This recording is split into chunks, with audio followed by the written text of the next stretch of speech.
Matteo, 10 ans, se balançait dans ce parc de Grimby comme il le fait à chaque semaine. Il était presque 18 heures. Le garçon s'amuse seul en attendant le reste de sa famille. Soudainement, un homme et une femme arrivent. Je vois une voiture qui s'arrête vers là-bas, ici.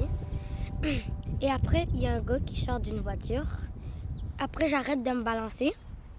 Quand je voyais que le gars, j'arrête de balancer, il vient me courir après. Puis après, je pensais que c'était une blague. J'ai couru. J'ai fait le tour ici, à côté de la poubelle. La madame, elle a dit « embarque là ». Il me traînait. Il me traînait avec ses deux bras. Il voulait vraiment que j'embarque dans la voiture. Matteo a peur, mais il réussit à échapper à ses présumés agresseurs. J'ai donné un coup, puis après, j'ai pris les clés, je fais tac, puis j'ai fait 4 fois le tour d'immeuble. Alors après, je suis partie vers chez moi, suivant la voiture. Quand je m'en allais, il se dépêchait, il disait à la fille d'accélérer. Puis après, ça m'a fait peur. Au début, je me disais, bon, c'est-tu quelqu'un qui a un problème de santé mentale, un itinérant, puis plusieurs hypothèses, là, mais finalement, c'était assez grave. La mère se rend directement au poste de police pour porter plainte. L'affaire est prise au sérieux, une enquête est ouverte. Nos enquêteurs là, doivent faire encore plusieurs démarches, comme parler à des témoins, retrouver les caméras de surveillance du secteur.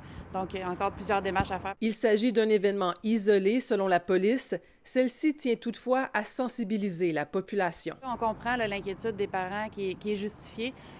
Prenez un temps là, pour revoir les conseils de sécurité avec vos enfants, comme le fait qu'ils connaissent leur nom au complet, leur adresse, votre numéro de téléphone. Qu'est-ce qu'on doit faire justement dans des situations similaires? N'hésitez pas à faire du bruit si vous sentez que vous êtes en danger puis que vous avez besoin d'aide. Peut-être que vous attirez l'attention d'un passant, d'un témoin, d'un résident qui pourra venir vous porter secours.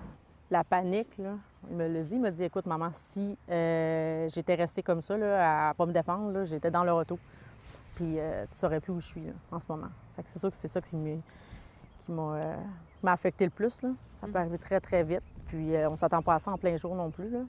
Qu'est-ce que tu as envie de dire aux parents? De faire attention, surveiller ses enfants. J'en ai des frissons. De ne pas les lâcher de vue. Pour que justice soit faite, pour pas que ça réarrive à une prochaine victime, là, un enfant. Ça peut être n'importe qui. Là. Le service de police de Grimby n'écarte pas la possibilité de faire appel à la Sûreté du Québec pour faire progresser cette enquête. À Grimby, Marie-Michelle Lauzon pour Nouveau Info.